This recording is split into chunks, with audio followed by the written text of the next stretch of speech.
اور فرمائے کہ وہ ہدوء الی الطیب من القول، اور انہیں پاکیزہ بات کی ہدایت کی جائے گی، وہدوء الی صراط الحمید، اور سب خوبیوں سراہی کی راہ بتائی گئی، یعنی انہیں بتایا جائے گا کہ اللہ تعالیٰ کی حمد کیسے کی جائے، تو پاکیزہ قول کی طرف ہدایت کی جائے گی۔ تو مراد یہ کہ اہل جنت وہاں پہ اللہ کا ذکر کریں گے، تو اس سے زیادہ پاکیزہ چیز کوئی بھی نہیں ہے، اور وہ ذکر ان کے سانس کے ساتھ چلے گا۔ لیکن اس میں ایک اور بات یہ بھی ہے کہ اہل جنت سے اللہ تبارک و تعالیٰ ہر روز فرمائے گا تمہیں کیا چاہیے، تو اہل جنت حیران ہوں گے، ہمیں تو سب کچھ ملا ہوا، اب ہم اللہ تعالیٰ سے کیا مانگیں گے۔ تو اس میں فقہا کی فضیلت بیان کرتے ہوئے حضرت علامہ ابن نجیم مصری رحمۃ اللہ علیہ الاشباح والنظائر میں فرماتے ہیں کہ فقہا کی ضرورت جنت میں بھی پیش آئے گی۔ سبحان اللہ کہہ دو بھائی، فقہا بیٹھے ہوئے اکثر ماشاءاللہ یہاں پر، تو اہل جنت کو فقہا کی ضرورت پیش آئے گی، اور اہل جنت آ کر ان سے سوال کریں گے کہ بھائی یہاں پہ تو ہر روز ہم سے پوچھا جاتا ہے کہ کچھ مانگو تمہیں کیا دیا جائے، تو پھر فقہا ان کو مشورہ دیں گے کہ تم اللہ سے کیا مانگو۔ تو یہ ان کی شان کا بیان ہے اہل فقہ کا اور مفتیان کرام کا، جو واقعی دین کے مفتی ہیں اور دین کے مطابق لوگوں کو فتویٰ دیتے ہیں، نہ کہ لوگوں کی خواہشات کے مطابق، اور جو واقعی اہل ہیں اس کے۔ پھر فرمایا کہ ان الذین کفروا، اور بے شک جن لوگوں نے کفر کیا، ویصدون عن سبیل اللہ، اور وہ اللہ کی راہ سے روکتے ہیں، والمسجد الحرام، اور مسجد حرام سے روکتے ہیں، الذی جعلناہ للناس سواء العاکف فیہ والباد، کہ جسے ہم نے لوگوں کے لیے برابری کا کیا ہے،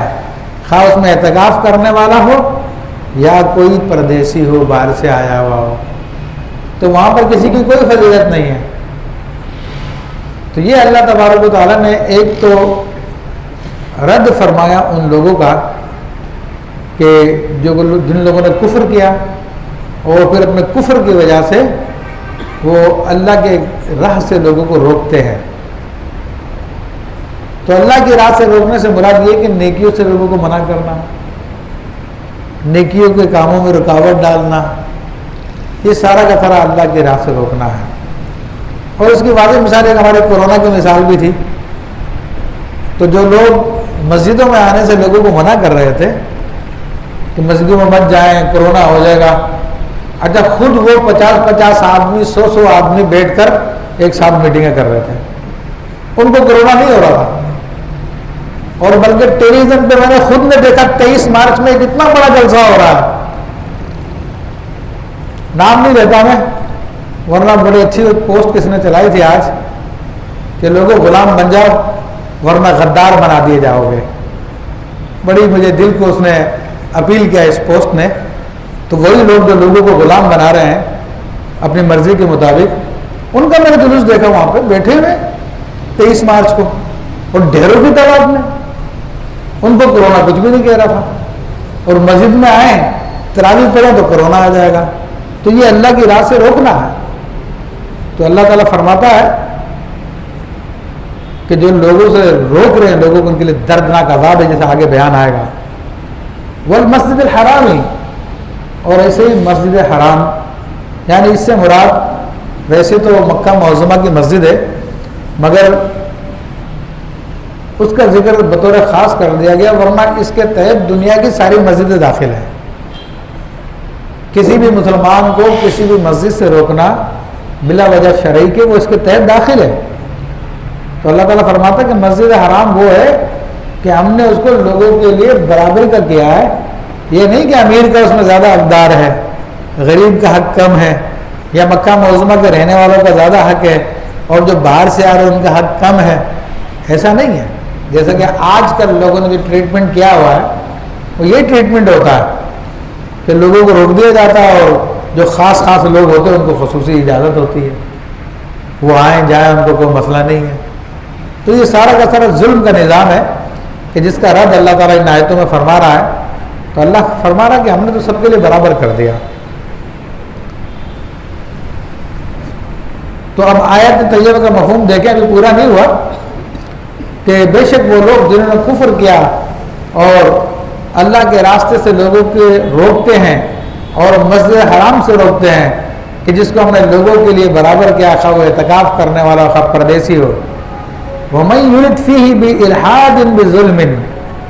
اور جو اس میں کسی زیادتی کا ناحق ارادہ کرے، نُذِقْهُ مِنْ عَذَابٍ أَلِيمٍ، تو ہم اسے دردناک عذاب چکھائیں گے. تو جو لوگ بھی اس قسم کی حرکتوں میں ملوث ہے تو اللہ تعالیٰ کے یہاں پہ اس کی سخت پکڑ ہے، اور دردناک عذاب کی ایک جھلک پیچھے بتا دی گئی ہے کہ وہ کیسا دردناک عذاب ہوگا، کہ ان کو آگ کے لباس پہنائے جائیں گے،